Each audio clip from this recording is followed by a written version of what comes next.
Takže čaute, blíži sa nám zima a to znamená, že auta dostanú zabrať, takže ideálne ich na to pripraviť. Takže ja sa posnažím imprezu pripraviť aspoň tak, že ju umyjem, vyklejujem. Klejovanie je vlastne, že častice, ktoré sú napríklad od brzd rozhorúčené, sa prilepia na karosériu a vlastne tie zahrdzavejú a vedia vám spôsobiť maličké hrdzavé fliačeky, tak týmto vlastne odstraníme a potom nanesieme klasický tuhý vosk, nie taký ako býva na samoobslužných umývárkach, ale takýto trvácnejší, ale k tomu sa ešte dostaneme. Ja musím teda imprezu, ktorou som prišiel, dostať do pracoviska, kde je Felda a vzadu Alfa. Takže reza už je na mieste, môžeme sa pustiť do umývania. Tak, oplachnuté by sme mali, teraz poďme na tú príjemnejšiu časť.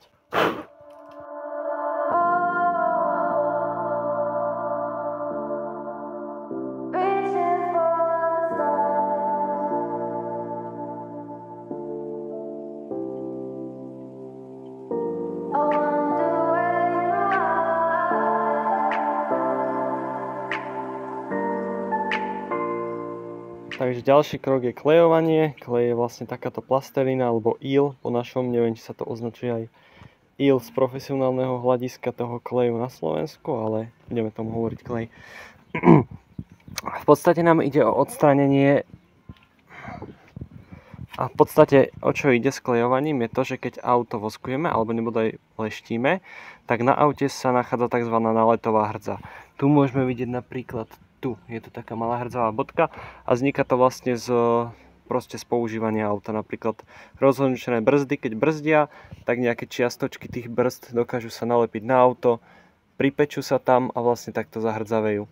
No a klej funguje tak, že na tých najviac namáhaných miestach sa väčšinou klejuje, čiže to je väčšinou spodok auta a nadkolesie. Funguje to tak, že musíte počúvať a začnete šúchať týmto klejom a vlastne tam, kde je nános tej náletovej hrdze alebo nerovnosti, tak vlastne bude robiť také a vašim cieľom je vlastne ten zvuk zmeniť na úplne ticho. Vtedy viete, že sa tá náletová hrdza pustila a už je na kleji. A vlastne takto sa oklejujú tie namáhané časti auta a potom sa môže voskovať alebo leštiť. Pretože keď to tam necháte napríklad pri leštení, tak sa tie čiastočky môžu odtrhnúť, nalepiť sa na kotúč a doškriabať vám auto.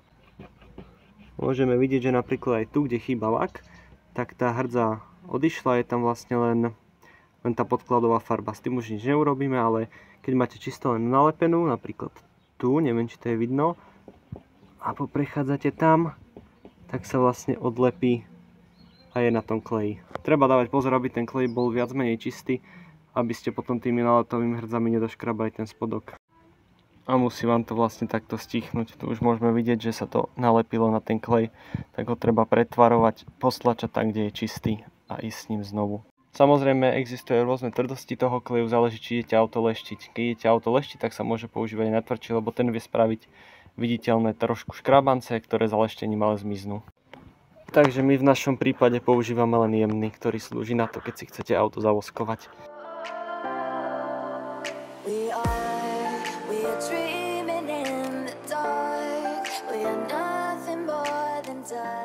Neviem, či to bude počuť, ale bude to robiť takýto zvuk. A musíte vlastne dosiahnuť toto, že stichne na nejakú takúto úroveň. Spravíme aj tieto nadkolesia a ako posledné urobíme podbehy.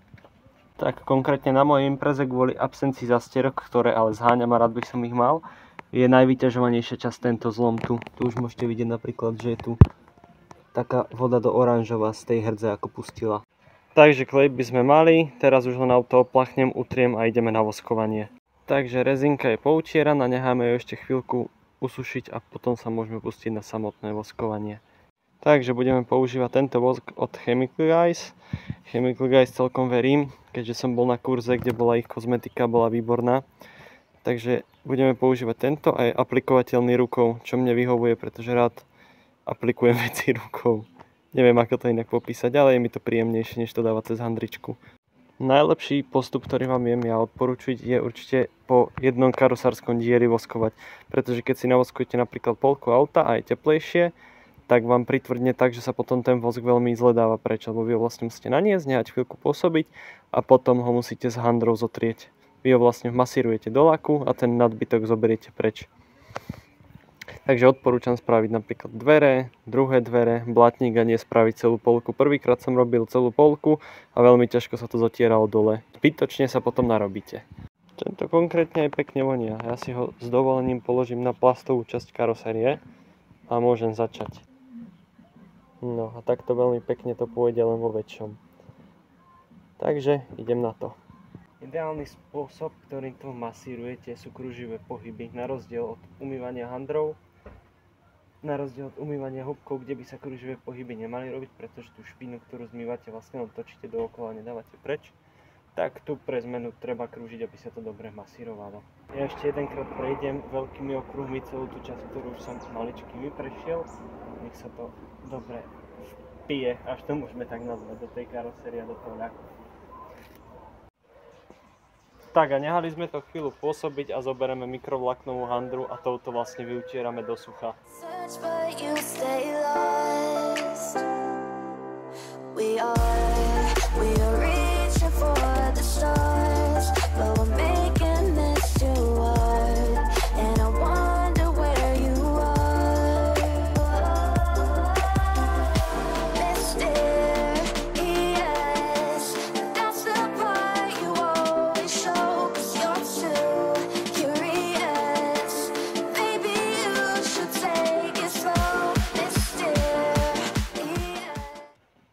Takže máme celú ľavú stranu, strechu, kufor, pravý blatník, nárazník a kapotu.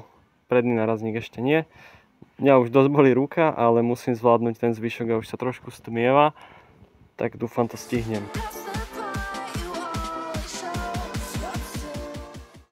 Takže rezinku máme celú navoskovanú, mne ide odpadnúť ruka a hádajte, aké počasie nastane potom, čo si umiete a navoskujete auto. Dážď.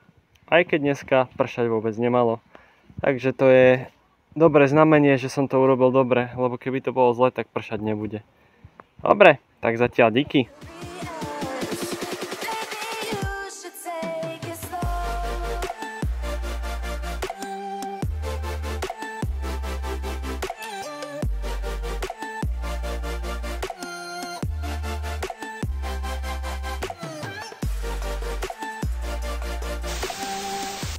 Takže nastal čas aj na výmenu filtrov a olejov, nie na felde, ale na reze. Takže ako je u mňa zvykom, tak musíme prohliť feldu von a rezu dnu.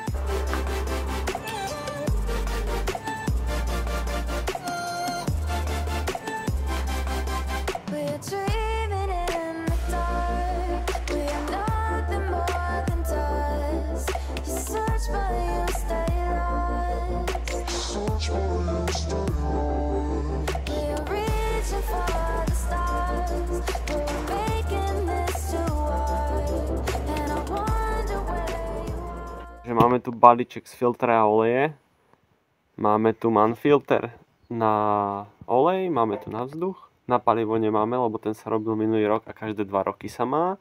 A máme tu sviečky, lebo tie, čo mám vypreze, už majú 40 000 a stále akože ide pekne, aj sa rýchlo zohrieva, ale už predsa len je to malá položka, tak čo to nevymeniť.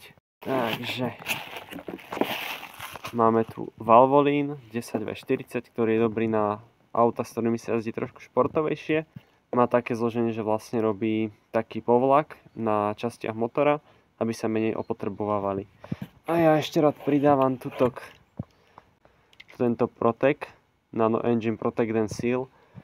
On vlastne ochraňuje ešte viac tie časti motora, hlavne keď máte auto ako ja, že už ja mám problém s tým ojničným ložiskom druhý rok, ale toto tu ho dosť zjemňuje a lepšie ten motor ide.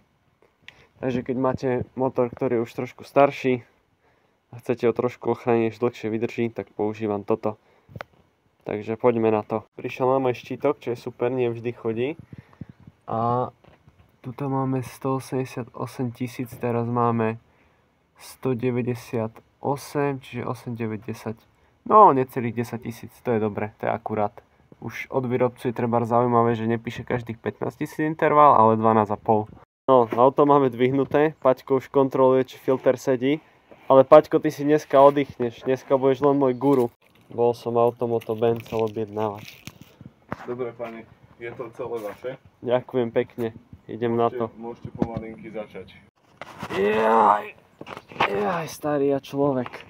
Není si jediný, neboj. Musíme najprv dať dole kryt, ktorý je jemne zacakaný od oleja, ale to bol olej z cesty, nie z auta určite, že Paťo? Samozrejme. Ale nie, milí priatelia naši televízni, pamätajte si jedno múdro, čo vám teraz poviem.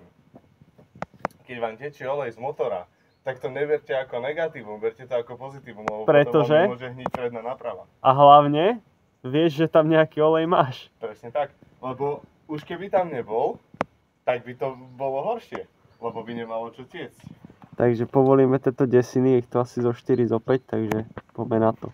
Tento krytík tu sa minulý rok čistil od oleja.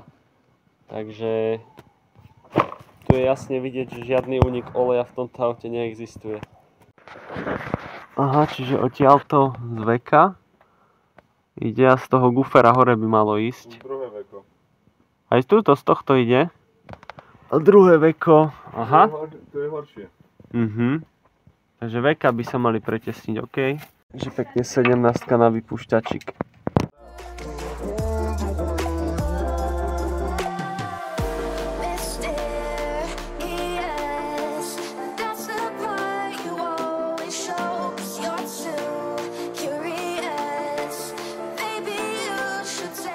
Otvoríš viečko hore?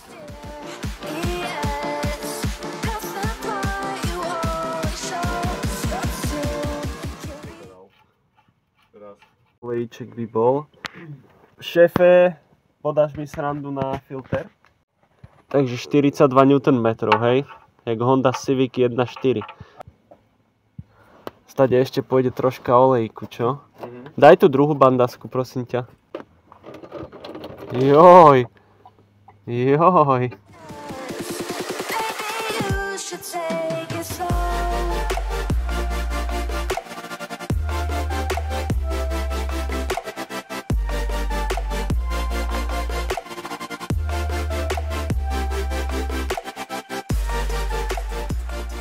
Takže rukou je dotiahnutý dobre.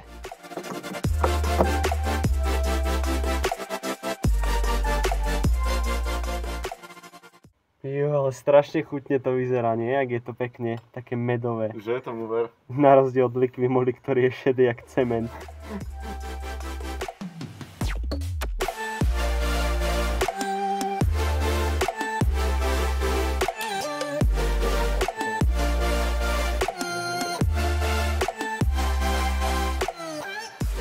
Paťka, nezadre sa mi môj akurát zabehnutý 2 liter. Myslíš? Nechceš kúpiť kocúra z Nemecka po starej žene? 320 000 akurát zabehnutý 2 liter? Nie, myslím, nechceš pilku bez papierov? Nechceš list do kosačky? Inak povedané spoiler Subaru Impreza. Počúvaj, viem fun fact o mojom aute. Vieš, ak mám ten sport paket tovarenský? No. Tak ja mám spoiler z turba a nie z atmosféry. Preto lebo nemáš v strede tú nožičku. Nie. Keď máš atmosféru, tak tu nemáš túto vlnku. Aha. A keď máš turbo, tak má túto vlnku. Aha. Aj to s tými blatníkmi som ti hovoril, nie? Len 2 litre a 2 litre turba majú vypučené blatníky. 1.6 a 1.8 ich majú hladké. Aha. Že nemajú tu tento ony. Ale majú to normálne len takto gulaté. Joj, skoro by som štartoval s jednotkou. Prosím, nezadri sa.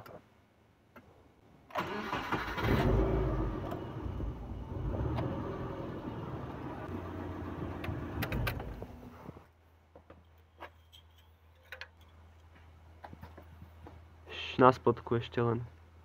Počkaj. Tuto vidíš? Tak, ideme vzduchačik meniť. Ja si dobre pamätám, že tu sú nejak zle umiestnené tie šroby. A ja som to tam nejako špeciálne dával a viem, že s tým treba opatrne, lebo je dosť veľká šanca, že padnú a nebude sa to dať naspäť, takže musíme opatrne. Ale dalo sa to podvihnúť, tak skúsime vyťahnuť náš blueprint filtrík. Dobre, super.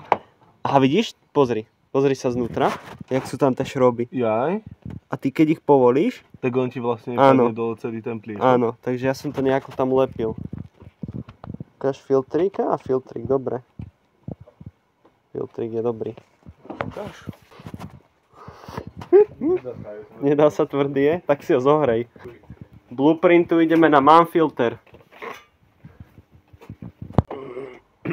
Pane Horváte, ste chtěl žít. Počúvaj, ale to je jak odtiaľ. Prísam veru. Naozaj? Takže zo spodu Vidíme. sme to nasunuli na zubky. Hoď. Dobre. Krásne. Fantázia v pohybe. Jak sa je bude dobre dýchať.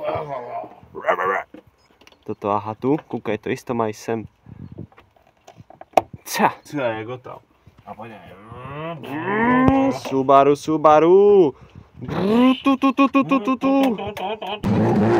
Wakati udugetorare Subaru Subaru Subaru Subaru Subaru Vrum vrum vrum vrum vrum vrum pipi.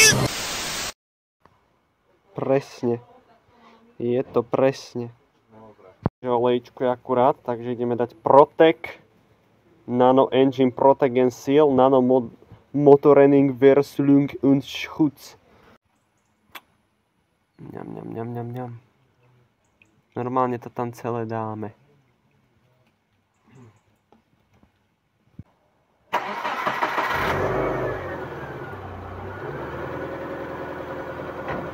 To by sme mali, už len nahodíme kryt a we can call it a day. Pravda, Paťo?